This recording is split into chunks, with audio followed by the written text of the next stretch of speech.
In today's quick video, let's talk about L-theanine. Let's dive in.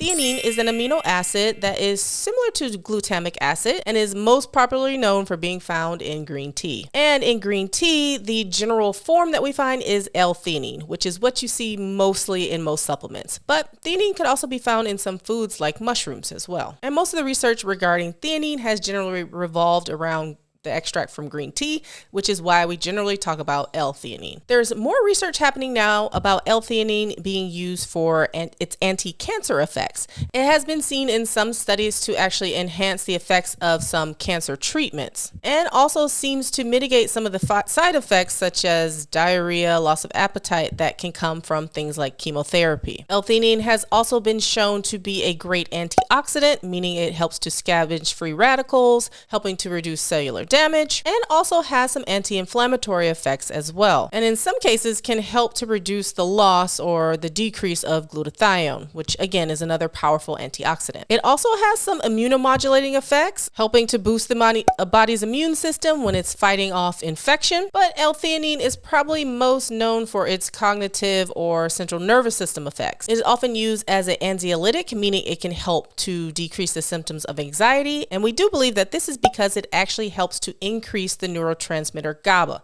And again, GABA is a inhibitory neurotransmitter of the central nervous system, meaning that it helps to tamp down the nervous system response, leaving you with a calmer, cooler type feeling. We also see GABA has some interesting cognitive effects. It's actually thought that GABA actually helps to increase alpha brainwave activity. Now, alpha brainwaves happen when you are in a relaxed state and you're actually able to better concentrate, as opposed to being in a beta brainwave state, which usually has some agitation or things like anxiety associated with it. Dosages of L-theanine are generally around 200 to 800 milligrams daily, and I've generally seen this studied for a period of 4 to 8 weeks. And again, always check with your doctor for dosaging and duration. Now, generally this one is well tolerated and doesn't have many side effects, but there is the theoretical possibility that it could have too much of a sedative effect when combined with other central nervous system relaxants. And there also is a possibility, or a theoretic possibility, that it could reduce blood pressure as well. Because L-theanine has so many cognitive effects and also is an antioxidant and anti-inflammatory,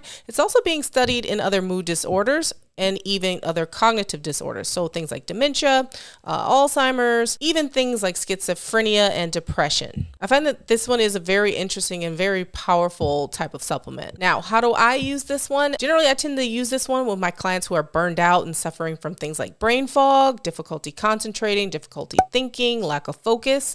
I often will combine it with things like GABA or even phosphatidylserine. For many clients, it really does help promote that feeling of mental clarity and allows them to focus, and it gives that mental clarity without them needing to result in some other type of stimulant like a caffeine or in some cases even Adderall. And one of my favorite ways to introduce this is to actually just start the client with drinking more green tea. Even a decaffeinated version of green tea is great, or if you use loose leaf tea, steeping the tea just for a minute in some warm water, pulling it out, and then doing another steep will eliminate some of the caffeine. I hope that this was helpful and that you learned something. If you have experience with L-theanine, go ahead and drop it in the comments below. Otherwise, I'll see you in the next video. Bye.